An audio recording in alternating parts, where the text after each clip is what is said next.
What is up, YouTube? Today we're going to be doing a little bit of a review on the oxygen-acetylene torch. So this is stuff you're going to need. You're going to need the torch, the gun, obviously. Then you're going to want the line that runs, that come in many different lengths. You're going to want a pair of insulated gloves and a pair of safety glasses, and optional, a pair of Shade 5 goggles. They're nice to have. And you're going to want a striker, which you can buy for fairly cheap, and you can replace the flint every once in a while, which I'm going to need to do here soon because my flint's getting pretty wore out. But let me run over to the tanks and show you guys how to turn them on. For you guys new at this is the tanks. This is what the tanks look like. Oxygen and acetylene, fairly cheap. I live in New York, and I don't know if it varies throughout the country, but I think it was $20-something to fill this up, and no, 30-something and 40-something, I believe. Not sure, I forgot. So it came to about 20-something, 30. I think it came to about 60 or something like that to fill these up, which isn't too bad, I guess.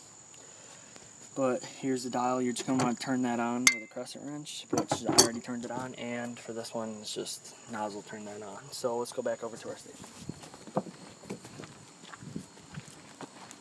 So when you get back over to your working station, you're going to obviously, first thing you're going to want to do is your safety glasses. Put them on your head or face or whatever you want to call it. And you're probably going to want to put on your gloves, but I'm not going to do that right now because I have to demonstrate how to turn this bad boy on. So right here, here's the torch. Beautiful, brand new nozzle tip. You're going to want to look at it, make sure everything is cleaned out of the holes, make sure there's nothing in there. In my case, there's clean, perfect. And here's a demonstration of something that isn't clean. Let me just take this out. This was my old nozzle tip. I haven't used it in a while, but it's pretty bad.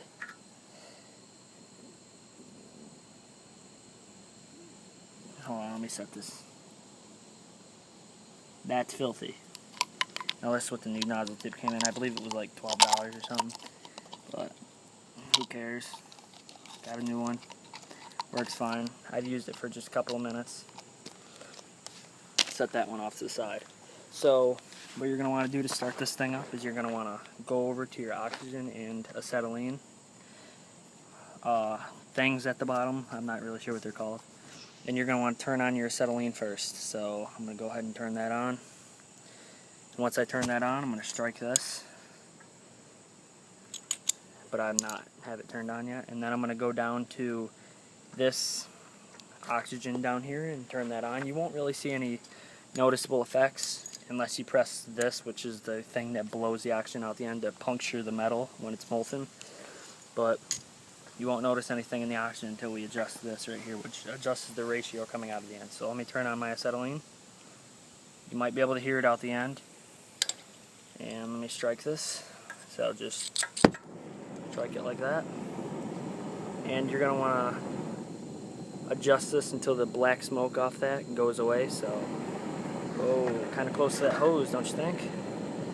Adjust that. And the black smoke is away. So I'm going to go ahead and turn on my oxygen.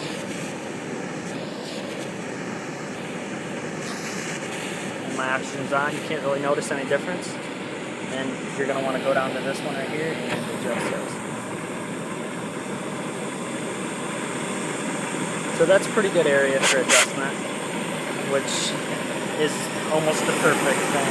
You're probably having trouble hearing me because it's a little loud, but once I get to this, so what you're going to want to do is you're just going to want to set it like this, about a ½ inch to an inch away, kind of on an angle, so you can run it along if you have to, but you're going to want to wait till the metal turns completely molten hot, and you're just going to push on this little thing right here, and it'll blow it. See how that blows through?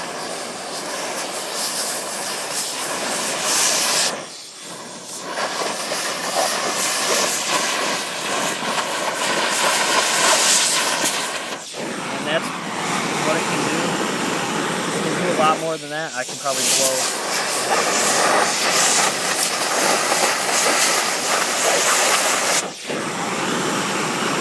It's capable of doing a lot. It can run in a straight line. I'm going to run in a straight line right now. I might have trouble because I'm holding my phone with one hand, but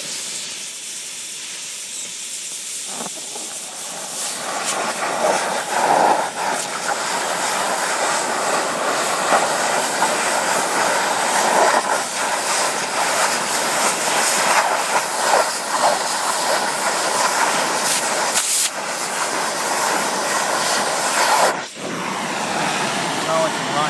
Definitely, I'm sure mine is molten hot. It's pretty hot, but it can do that. It's good for small cutting projects. I can cut through this pipe like nothing.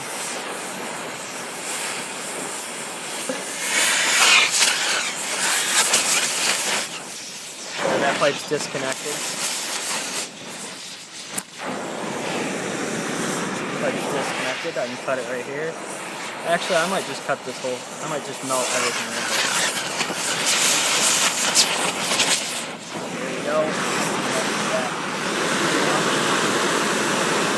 And that's pretty much it for cutting. I might make another video sooner or later on cutting just for the fun of it, but here, I'm just going to turn it off.